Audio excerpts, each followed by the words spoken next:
E nós iremos estudar o início da narrativa de Natal em cada Evangelho. Como é que começa cada Evangelho?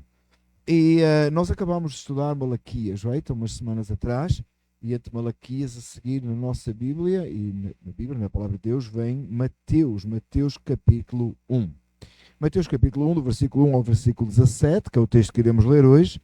Se alguém está a pensar escolher um nome para um filho, aqui está uma lista que pode ser que você encontre alguma coisa que, como por exemplo, Jeconias, né? Abias e por aí fora, tá? E nós vamos ler esse texto todo e eu acho que é a primeira vez que eu prego numa genealogia. Porquê a genealogia? Porquê é que está no texto sagrado? Porquê é que nós a lemos? E ela é bem simples, porque o versículo 17 vai nos explicar o porquê. Então a nossa intenção, amados irmãos, é que nós possamos estudar hoje o início do Evangelho de Mateus, próxima semana o início do Evangelho de Marcos, depois o início do Evangelho de João e no dia 25 de dezembro Marcos, Lucas e no dia 25 de dezembro o início do Evangelho de João. Qual é o objetivo? É que nós nos preparemos e possamos entender o sentido verdadeiro do Natal. Amém? Natal é o nascimento do Salvador, é a vinda do Messias. Amém? E não há outra coisa que seja importante no Natal. Ora, se não há outra coisa que seja importante na nossa vida que não seja Jesus, quanto mais no Natal o nascimento do Salvador. Amém? Vamos então ficar de pé para juntos lermos a palavra do Senhor. Mateus 1, versículo 1 a 17. Amém? Vamos orar primeiro e estaremos lendo o texto. Amado Deus, Salvador nosso, Senhor dos céus e da terra, nesta manhã, com alegria vimos à presença do Senhor pedindo a direção, a graça, a misericórdia e o favor em nossas vidas.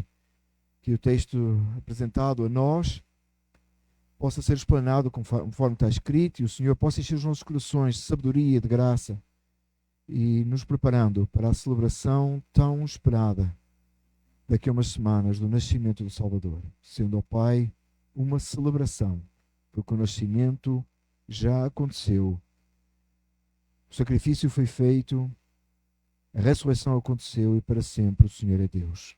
Assim louvamos em nome de Jesus. Amém. De pé do jeito que estamos, amém? Registro da genealogia de Jesus Cristo, filho de Davi, filho de Abraão. Abraão gerou Isaac, Isaac gerou Jacó, Jacó gerou Judá e seus irmãos. Judá gerou Perez e Zerá, cuja mãe foi Tamar. Perez gerou Esrom, Esrom gerou Arão. Arão gerou Aminadab, Aminadab gerou Naasson, Naasson gerou Salmão. Salmão gerou Boaz, cuja mãe foi Raabe. Boaz gerou Obed, cuja mãe foi Ruth. Obed gerou Jessé. E Jessé gerou o rei Davi. Davi gerou Salomão, cuja mãe tinha sido mulher de Urias. Salomão gerou Roboão. Roboão gerou Abias. Abias gerou Asa. Asa gerou Josafá. Josafá gerou Jorão. Jorão gerou Uzias. Uzias gerou Jotão. Jotão gerou Acás. Acás gerou Ezequias. Ezequias gerou Manassés. Manassés gerou Amon. Amon gerou Josias. E Josias gerou Jeconias e seus irmãos, no tempo do exílio da Babilônia. Depois do exílio da Babilônia, Jeconias gerou Salatiel. Salatiel gerou Zorobabel. Zorobabel gerou Abiúde. Abiúde gerou Eliaquim. Eliaquim gerou Azor. Azor gerou Sadoc. Sadoc gerou Aquim. Aquim gerou Eliúde. Eliúde gerou Eleazar. Eleazar gerou Matá. Matá gerou Jacó. E Jacó gerou José, marido de Maria, da qual nasceu Jesus, que é chamado Cristo. Assim, ao todo, houve 14 gerações de Abraão a Davi, 14 de Davi até o exílio na Babilônia e 14 do exílio até o Cristo. Amém? Os irmãos podem ficar sentados. Se os irmãos estavam confusos, ficaram mais agora, né? Vamos fazer um Q&A e ver quantos nomes os irmãos conseguem. Brincadeira. Amém, irmãos? Brincadeira. Tá?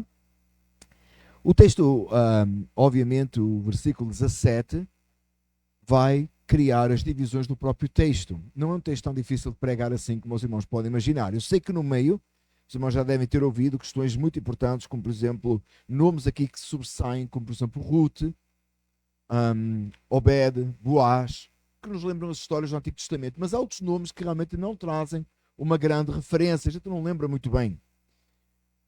Mas o versículo 17 diz assim: assim ao todo houve 14 gerações de Abraão a Davi, duas referências importantes, Abraão e Davi, 14 gerações, 14 de Davi até o exílio de Babilónia, outro ponto importante, uma divisão que o texto faz, e depois até Cristo.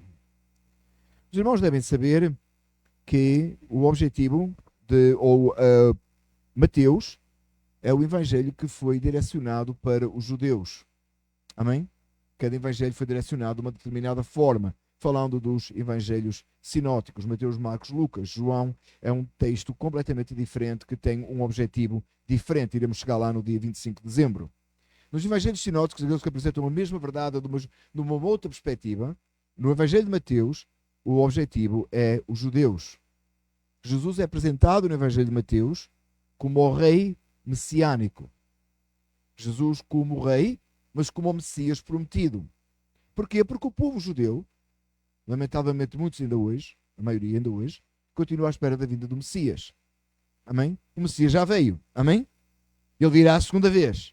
Mas então Mateus apresenta aos judeus a vinda do Messias, aquele que eles esperavam, lá desde o Gênesis. Lembra da promessa? Foi feita no Gênesis que haveria um que haveria de calcar a cabeça da serpente. Isso aconteceu na cruz. Amém? Amém? É o frio, os irmãos estão muito sérios hoje. Amém? É muito frio, não é? É muito frio. Então, nós colocamos, aparece-nos o texto assim. E antes de irmos às divisões, ou aliás, essas são as divisões do versículo, perdão, no capítulo 1, I'm sorry, irmãos, as divisões, Abraão, desde Abraão até Davi, Davi até o exílio de Babilónia e do exílio de Babilónia até Cristo. Abraão. Em Gênesis 12, versículos 1 a 3, eu vou ler, se os irmãos quiserem abrir, podem abrir, nós vamos encontrar, o texto diz o seguinte: então o Senhor disse a Abraão: saia da sua terra, do meio dos seus parentes e da casa do seu pai, e vá para a terra que eu lhe mostrarei. Farei de você um grande povo e o abençoarei. Tornarei famoso o seu nome, e você será uma bênção.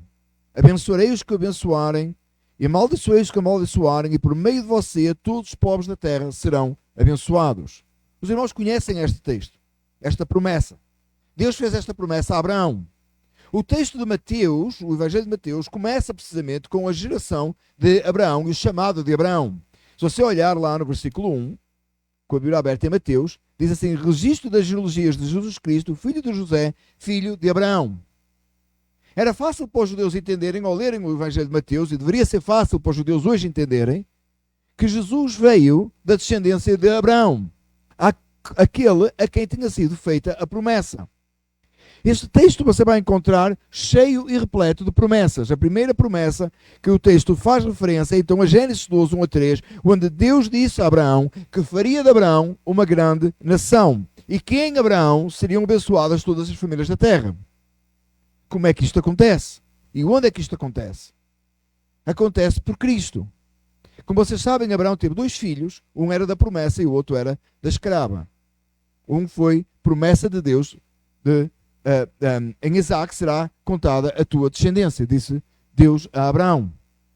Por causa dessa promessa que Deus fez a Abraão e porque Deus cumpre as suas promessas, e deve ser para nós, irmãos, um sentido de fortalecimento e de alegria, que após tanto tempo, depois de Deus ter feito a promessa a Abraão, ainda que Abraão não viu grande cumprimento da sua promessa sobre um filho, hoje, nós, pela fé, com a mesma fé que Abraão tinha, somos parte dessa promessa e desse cumprimento através da pessoa do nosso Salvador Jesus Cristo. Falha-nos às vezes, amados irmãos, o entendimento de que nós precisamos de conhecer a Bíblia toda para podermos interpretar um texto, ainda que seja uma genealogia.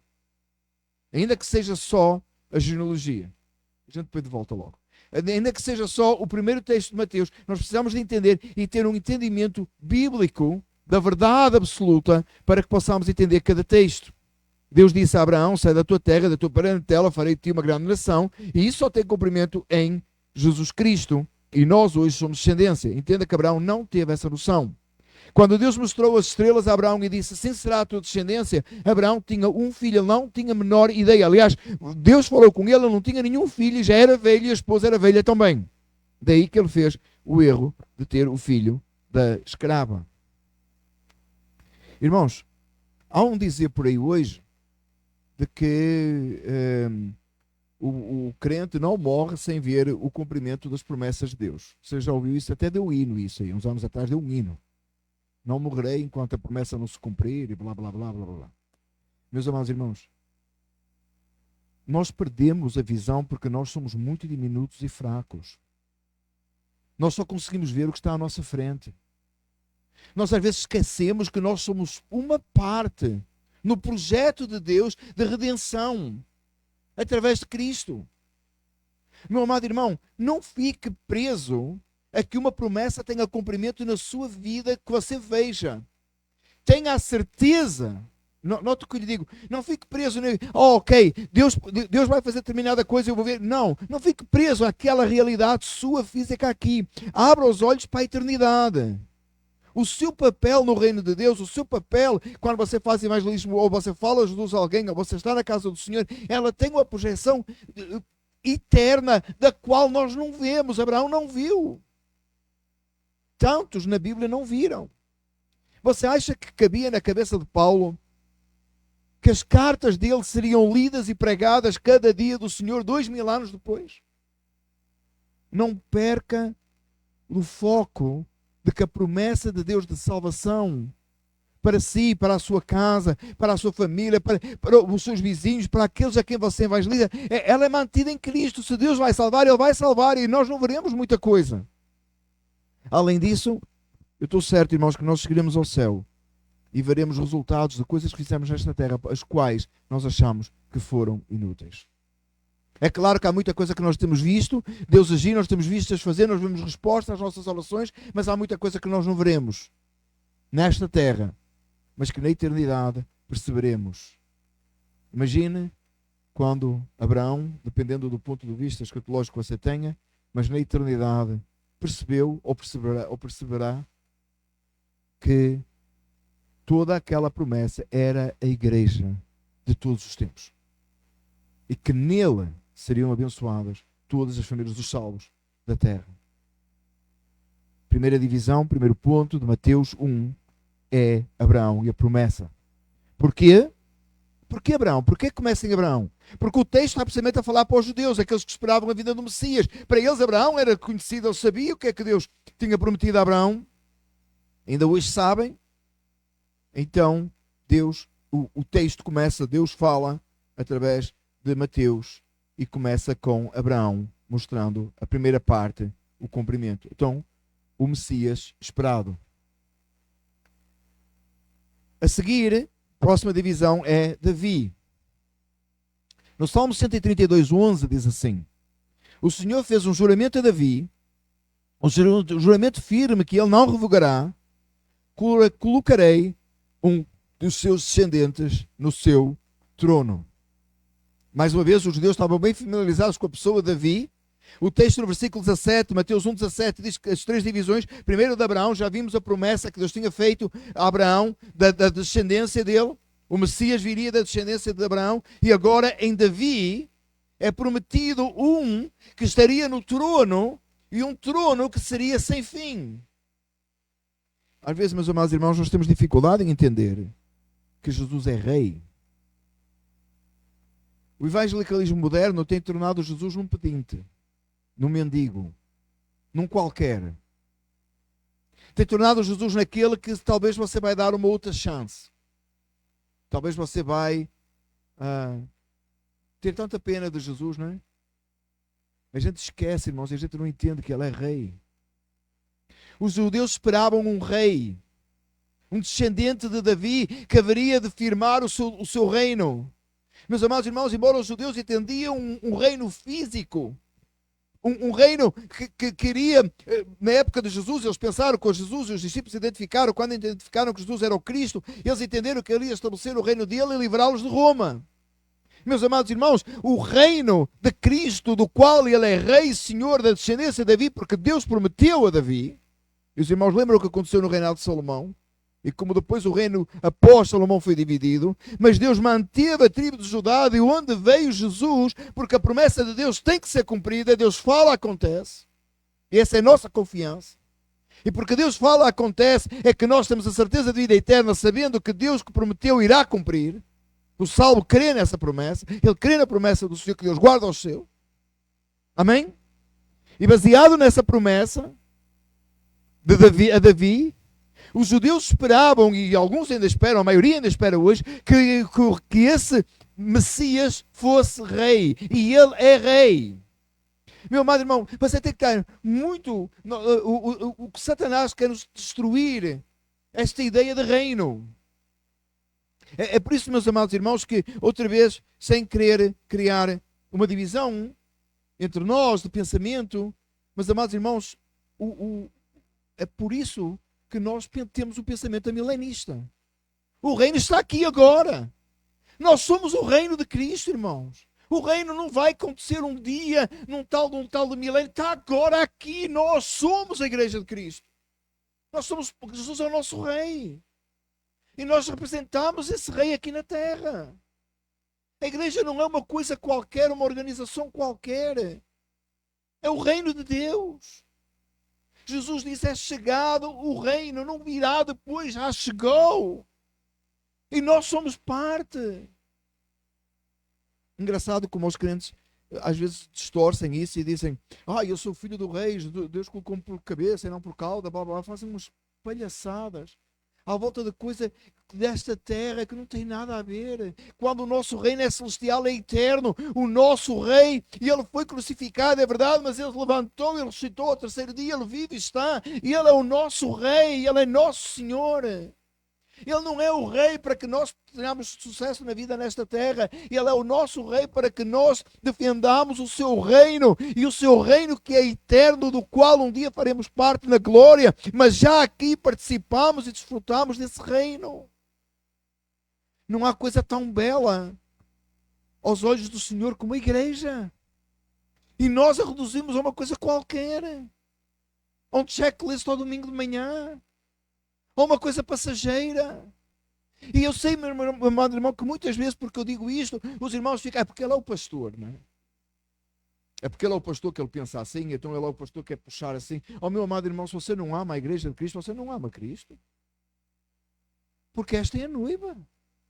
E ele é o noivo. Nós somos o seu reino. Você diz assim, mas eu não me sinto assim. Pensa em Cristo. Sendo o Rei e Senhor, Ele se entregou. Mas um dia voltará em glória e majestade. Um dia estaremos com Ele para sempre no seu reino. E seremos semelhantes de alguma forma, não deuses, mas semelhantes ao eterno. Num corpo glorificado. A sério que é tão importante a vida nesta terra? Sabe uma coisa? Até é, se nós tivermos esta noção de reino e de servirmos o nosso rei.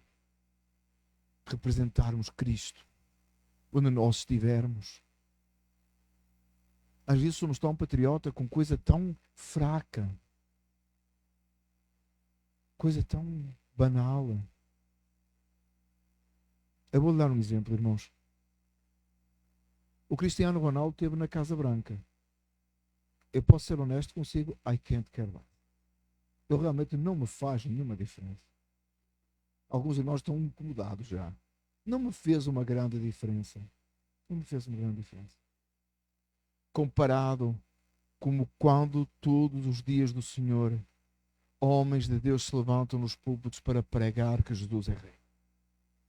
Como quando a igreja se junta, não para ver um desafio de futebol ou uma outra coisa qualquer, mas se junta para glorificar o Rei e Senhor. Quando nós saímos de nossas casas como mensageiros, indo para os nossos trabalhos ou para qualquer lugar, glorificar a Deus, quando nos juntamos, seja para fazer o que for dentro da casa de Deus, com zelo, com alegria, por causa de quem Ele é. Oh, amados irmãos, Jesus é Rei. Jamais esqueça disso. Os judeus esperavam o rei, eles não conseguiram ver. Oh, meus amados, eu temo tanto que à medida que as pessoas fazem uma configuração do Apocalipse de um jeito qualquer que metem na cabeça, não sei de onde veio aquilo, até sei. Veio de um grupo de desviados que fez um filme. E metem aquilo tudo na cabeça e depois esperam que aconteça daquela maneira e os sinais estão acontecendo. Enquanto os sinais não acontecem do jeito que eles pensam, eles perdem a oportunidade. Meu amado irmão, o reino chegou, é a igreja. Jesus é o nosso rei hoje. Ele será para todo sempre, mas ele já é agora. Não perca essa visão de reino. A igreja tem perdido essa visão de reino. Com o sistema de pensamento mundano de que a gente vai se aguentando agora por aqui, mas um dia Jesus vai voltar, ele vai estabelecer aqui um reino. Outro? Então nós temos aqui o reino. O irmão podia, por favor, ver o que está a acontecer ali? Obrigado. Jesus estabeleceu, os outros ficam, irmãos. Jesus estabeleceu um reino eterno quando veio. E os judeus esperavam esse reino. Mas para nós é claro que estamos em Cristo Jesus, que o reino está aqui e é agora. Glorifique o Rei. Fale do Rei. Levante a bandeira do reino. Glorifique a Deus. Davi, da descendência de Davi, o que podia ser mais óbvio, da descendência de Abraão, conforme a promessa feita a Abraão, o Messias, da descendência de Davi, conforme a promessa feita a Davi, que abriria um reino que jamais se desfaria. Primeira divisão de Abraão a Davi, segunda de Davi ao exílio de Babilônia. O que é que isso tem a ver connosco hoje? Jeremias 29, 10 a 14 diz assim: assim diz o Senhor: ao se completarem os 70 anos da Babilônia, eu cumprirei a minha promessa em favor de vocês de trazê-los de volta para este lugar. Porque só eu conheço os planos que tenho para vocês, diz o Senhor. Planos de fazê-los prosperar e não lhes causar dano. Planos de lhes dar esperança em um futuro. Então vocês clamarão a mim, virão a orar a mim, e eu os ouvirei. Vocês me procurarão e me acharão quando me procurarem de todo o coração. E eu me deixarei ser encontrado por vocês, declara o Senhor. E o trarei de volta do cativeiro, e eu os reunirei de todas as nações, de todos os lugares, para onde os dispersei, e os trarei de volta para o lugar de onde os deportei, diz o Senhor. De Davi ao exílio de Babilônia. O que é que aconteceu com o povo de Israel por causa da desobediência e do pecado? Foram exilados, levaram para a Babilônia. 70 anos. O Senhor mandou que eles fizessem vida lá, construíssem casas, vivessem, porque o cativeiro ia ser longo, demorado. Alguns em desobediência, como os irmãos sabem, decidiram fazer de outra maneira, e muitas outras coisas aconteceram até que houve o retorno em fases para a terra de Israel. Porquê é que isto é importante? Os judeus, porquê é que falando aos judeus, o Espírito Santo direcionou Mateus a colocar outra divisão aqui, as 14 gerações até ao exílio? Porque tinha sido grande e muito severo para os judeus. Até hoje eles lembram isso, até hoje eles sabem isso. O que aconteceu com os antepassados dele. Contudo, o Senhor disse, quando completarem os 70 anos, quando passar esse tempo, o Senhor cumpriria a promessa. Mais uma vez, outra promessa. Promessa feita a Abraão, promessa feita a Davi, promessa feita ao povo de Israel através de Jeremias. Estavam no cativeiro, mas Deus iria trazer de volta. E disse assim, porque eu sei, porque sou eu que conheço os planos que tenho para vocês, diz o Senhor, planos de fazê-lo prosperar e não lhe causar danos, planos de dar-lhe esperança e um futuro. Meus amados irmãos, quantas vezes você já ouviu pregador entusiasmado falar essa palavra referindo-se à sua vida nesta terra? Oh, Deus tem um plano, Ele vai te fazer prosperar, porque Ele diz que tem planos de bem e não de mal. E blá, blá, blá. Não é o que o texto está a falar. Não é o que o texto está a falar.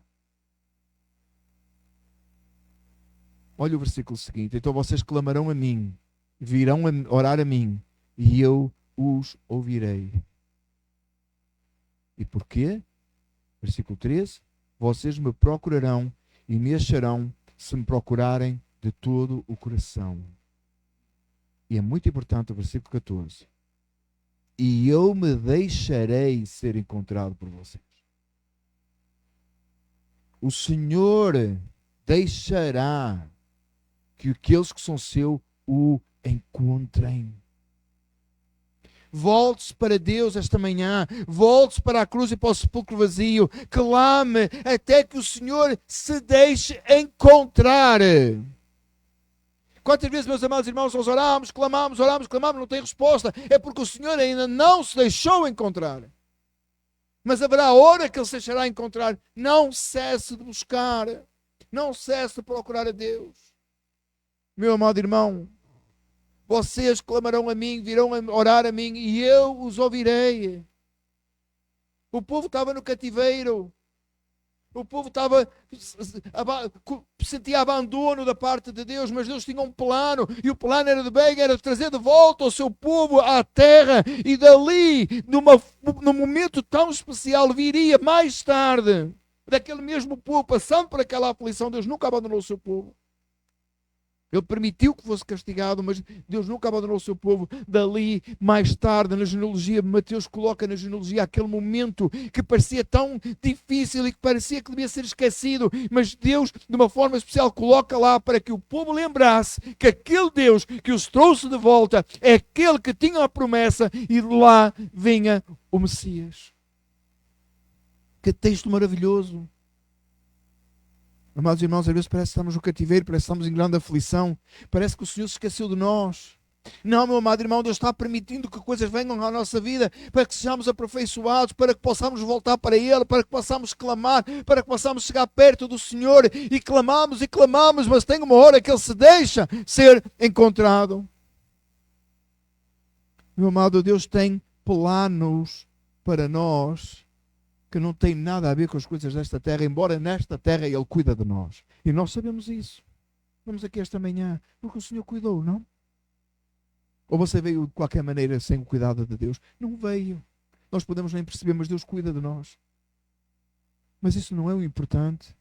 O importante é que Deus estava cuidando do seu povo para que a promessa em Cristo se fosse cumprida, para que um dia aqueles que eram dele pudessem ser salvos, porque sem derramamento de sangue não há remissão. Se Jesus não viesse derramar o seu sangue, ele não viesse morrer, ninguém podia ser salvo. E esse era o plano, era de restauração da alma.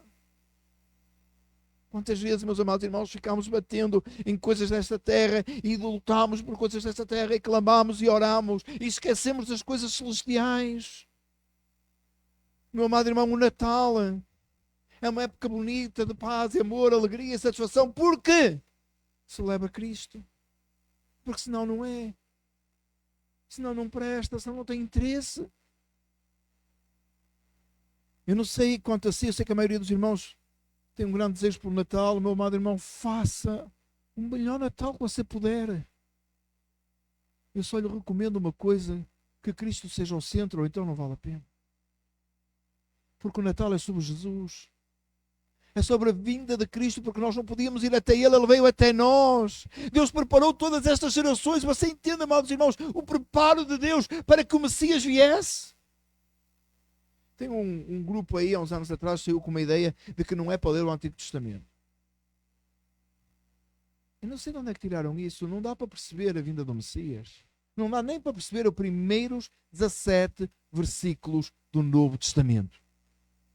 Você reparou que não dá para entender os 17 primeiros versículos do Novo Testamento se você não conhecer o Velho? Se você não souber quem é Abraão, para não falar todos os outros nomes que estão na genealogia, que, como eu disse antes, tem nomes extremamente importantes, mas quanto a mim, o versículo 17 explica os próprios 16 versículos anteriores ao dizer as separações. Amado irmão, se você não conhecer o Velho Testamento, você lê Mateus 1 e você ficou a saber o mesmo. A promessa feita a Abraão, 14 gerações depois, a promessa a Davi, 14 gerações depois, o exílio da Babilónia, e 14 gerações depois, nasce Deus cumprindo a sua promessa, guardando e preparando. Nós sabemos que João Batista veio preparar o caminho do Senhor, o Elias, que Deus te havia prometido. Estudámos isso em Malaquias, quando terminámos o livro de Malaquias, há 2 semanas atrás. Interrompemos para o Dia da Ação de Graças, semana passada. Mas acabámos Malaquias, saltámos para o capítulo 1 de Mateus e percebemos como Deus preparou todas as coisas para a vinda do Messias. Estamos no início de dezembro. Daqui a uns 20 e qualquer coisa dias você vai celebrar o Natal, iremos celebrar aqui na igreja, teremos músicas de Natal, iremos ter muita alegria. Amado irmão, prepare o seu coração. Prepare o seu coração. Temos colocado o devocional diariamente, este ano no Evangelho de João. João. Temos colocado o Evangelho de João para que nós preparemos o nosso coração para celebrar. Lá em casa tem uma casinha, nos 24 dias de Natal, todos os dias os meninos grandes, abrem e tem 3 chocolates. Tradição que a gente já faz há muitos anos. Cada dia que passa eles tiram e vão celebrando, preparando, chegando no final. É só uma tradição nossa. Temos trazido isso para a igreja também, com o devocional dos 24 dias de Natal, para que você leia e prepare o seu coração. Para que você chegue ao dia 25 de dezembro e o seu coração esteja tão grato a Deus. Mas entenda, meus amados irmãos, que não começou em João 1. Não começou em João 1. Este ano estamos estudando João. Não começou em João 1. Quando diz que o Verbo se fez carne e habitou entre nós e vemos a glória, sua glória como a glória do unigênito do Pai, cheio de graça e de verdade. Não começou aí. Começou em Gênesis 1. Aliás, amados irmãos, começou antes. Porque o Cordeiro foi imolado antes da fundação do mundo. No tempo de Deus, Deus já tinha enviado o seu Filho. Para que morresse por aqueles a que haviam de ser salvos. Antes de Abraão e da promessa feita a Abraão, no tempo de Deus, já Cristo tinha vertido o seu sangue por Abraão. Antes da promessa feita a Davi, já o rei vinha para cumprir. Já o rei vinha estabelecer o seu reino. Amados irmãos, na abertura do culto, o presbítero leu Mateus 27, 37. E talvez os irmãos ficaram confusos. O que é que o texto tem a ver? É a Páscoa. Eu vou ler o que o presbítero leu. Por cima da sua cabeça colocaram por escrito a acusação feita contra ele. E este é Jesus, o rei dos judeus. Você diz o texto é de Páscoa. O presbítero enganou-se, leu o texto errado. Não leu não. Leu o texto certo. Meu amado irmão, não faz sentido nenhum nós celebrarmos o Natal, seja tu não tiver em mente a Páscoa. Não faz sentido nenhum a gente celebrar o Natal, seja tu não tiver em mente a ressurreição do Senhor. Não faz sentido nenhum. Aliás, Paulo diz que a nossa fé seria em vão se Jesus não ressuscitou dentre os mortos. Não faria sentido nenhum nós celebrarmos o Natal se nós não lembrarmos a eternidade. Diz-se que o versículo-chave de Mateus é 27, 37. Lembra que eu disse inicialmente que este Evangelho foi escrito pelos judeus, apresentando o rei messiânico? Ainda que por zombaria e por loucura, no propósito de Deus na cruz, foi colocado sobre a cabeça de Jesus a acusação contra ele. E este é Jesus, o rei dos judeus. Para muitos, uma zombaria, uma loucura, uma coisa sem sentido. Olha, aí está, desta cruz, tu és o Cristo, e salva-nos a nós, dizia o malfeitor. Enquanto que o outro do outro lado clamava e dizia, lembra-te de mim quando entrares no teu reino. Nos apresenta Jesus, o rei, não só dos judeus, o nosso rei. O Messias que estava por vir. Não esperamos outro Messias, esperamos a volta do Senhor em glória, porque o Messias já veio. E este que nos prega esta manhã é o seu rei, é Jesus. Ele nasceu numa manjedoura, de uma forma humilde e triste, mas ele não é um coitado. Ele é o Senhor dos céus e da terra, o Criador de todas as coisas. Ele é Deus como o Pai. Ele se entregou voluntariamente no lugar de pecadores. Ele veio para que muitos possam crer nele, ter vida e vida com abundância. Meu amado irmão, minha amada irmã, E você diz, vocês vão dizer assim, pastor, outra vez, a gente já ouviu isso ano passado. Eu espero que você tenha o melhor Natal da sua vida. Eu espero que o melhor Natal que você já teve tenha sido o do ano passado, 2025, 2024. Eu espero que este seja o melhor do que o outro. Você diz, não dá, porque o ano passado já foi tão bom. Oh, pode ser melhor, irmão, pode ser melhor. Você já tem mais de 365 dias de cristão. Ou talvez este é o seu primeiro Natal, como cristão. Eu passei outro dia, estava com a minha esposa numa loja e dizia aquelas coisas que as pessoas colocam, My First Christmas, right? Se dá aos bebés, o meu primeiro Natal. Não sei se irmãos viram, eu tirei foto e postei no Facebook, eu não consigo estar quieto. Aliás, eu postei no Instagram, porque eu estou muito mais sofisticado agora, muito mais jovem. Eu postei no Instagram e coloquei, se você é born again 2025, se você é nascido de novo em 2025, este é o seu primeiro Natal. E é verdade, irmão. Este pode ser o seu primeiro Natal, talvez você nasceu de novo este ano. Mas se você não nasceu de novo este ano, eu quero que você tenha um Natal tão cheio de alegria, paz e satisfação em Cristo, melhor do que você teve ano passado. E se Deus nos permitir viver 2026, isso será um melhor Natal ainda. E você pode dizer assim, pastor, você não sabe, eu estou cheio de tristeza e amargura, eu estou cheio de dificuldades, eu estou a passar por uma dificuldade tão grande este ano passado eu não estava assim. Esqueça isso, porque o Natal não é sobre o que você tem nesta terra, é sobre o que você tem na eternidade. O Natal não é sobre as coisas daqui. Não é a quantidade de bacalhau que você vai comer na noite consoada. Se você é português tem que comer bacalhau, não, senão não dá certo. Nem sabe a Natal. Não tem nada a ver com isso, não tem nada a ver com os presentes, não tem nada a ver. Não tem a ver com as decorações. Então não precisamos fazer nada disso. O meu amado irmão, se isso ajuda a celebrar Cristo, faça. E faça todo o coração, faça o melhor que você puder. Mas lembre-se que o Natal não depende de circunstâncias. O Natal depende de Cristo. Ele é Rei, Ele é o Messias prometido, Ele é Senhor. E para sempre Ele é adorado pela sua igreja. Tenha um feliz Natal com Jesus. Fique de pé, vamos orar juntos. Amado Deus, Salvador nosso, Senhor dos céus e da terra, como somos gratos ao Senhor por estes 17 versículos com tantos nomes que parecem tão difíceis de entender, mas que no final são tão belos e claros para as nossas vidas. Amado Deus, Senhor nosso, pedimos esta manhã ao Senhor humildemente que nos conceda, se vivermos até lá, o melhor Natal de nossas vidas. Um Natal cheio de alegria e paz. Abençoa o teu povo que já está preparando o Natal, seja em casa, seja nos seus locais de trabalho, mas especialmente aqueles que já estão dedicando o seu tempo para trabalhar no Natal, que celebraremos aqui, assim nos permitindo o Senhor. Pai amado, obrigado pelo Natal. Concede-nos um Natal que represente Cristo. Assim pedimos em nome de Jesus. Amém. Então que o amor e a graça de Cristo Jesus e a comunhão do Espírito Santo seja com cada um de nós, desde agora e até a vinda de Jesus.